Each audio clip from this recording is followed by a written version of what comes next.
Hello everyone, ఈ vlog Sankranti పండగ రోజున తీసినది అప్లోడ్ చేయడానికి నాకు టైం కుదరలేదు. అందుకే ఈ రోజు అయితే పోస్ట్ చేస్తున్నాను. ఇదైతే మకర సంక్రాంతి రోజున తీసిన వ్లాగ్ అనమాట.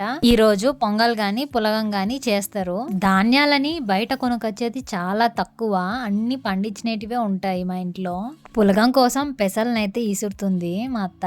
అలా పని చేసుకుంటూ ఎవరో హీరో రాజ్ కుమార్ అంట నేను లలితాంబ గుడికి వెళ్తే అక్కడికి వచ్చారు, అందరూ ఫోటోలు దిగుతున్నారు అని చెప్తా ఉన్నింది. అత్త మామ టీవీ అయితే అస్సలు చూడరు, పొలానికి వెళ్ళాము వచ్చాము అన్నట్టే ఉంటారు. ఇంకా మకర సంక్రాంతి రోజున పులగం పల్లి చట్నీతో అయితే కానిచ్చేసాము.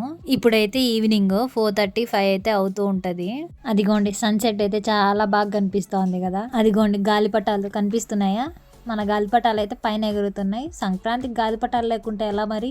ఇదైతే సొరకాయ మేడపైకి బాగానే అల్లుకునింది కానీ ఒక్క కాయ కూడా కాయలేదు ఎందుకో మరి. మార్నింగ్ ఈవినింగ్ ఖచ్చితంగా కట్టెల పొయ్యి అయితే పెడుతుంది స్నానానికి మా అత్త. ఇక్కడ వస్తే మాత్రం ఏది చేసుకున్నా కట్టెల పొయ్యి మీదే అనమాట. ఇంటి పైన పూర్తయిన తర్వాత ఇసుక మిగిలింది, అది మేడ పైన వేశారు. వాళ్ళతో పాటు మేము ఆడుకుంటూ ఉండిపోయాము. ఇప్పుడున్న బిజీ లైఫ్ లో ఇలాంటి ఛాన్సెస్ రావడమే చాలా తక్కువ. వచ్చినప్పుడు ఉపయోగించుకోవాల్సిందే కదా మరి. సో మాకున్న హాలిడేస్ లో మేము ఒక రోజు ఇలాగైతే గడిపేశాం. లాస్ట్ వరకు నా వీడియో చూసారంటే అంతో ఇంతో మీకు నచ్చిందని అర్థం. లైక్ చేయడం, షేర్ చేయడం, సబ్స్క్రైబ్ చేసుకోవడం అస్సలు మర్చిపోకండి.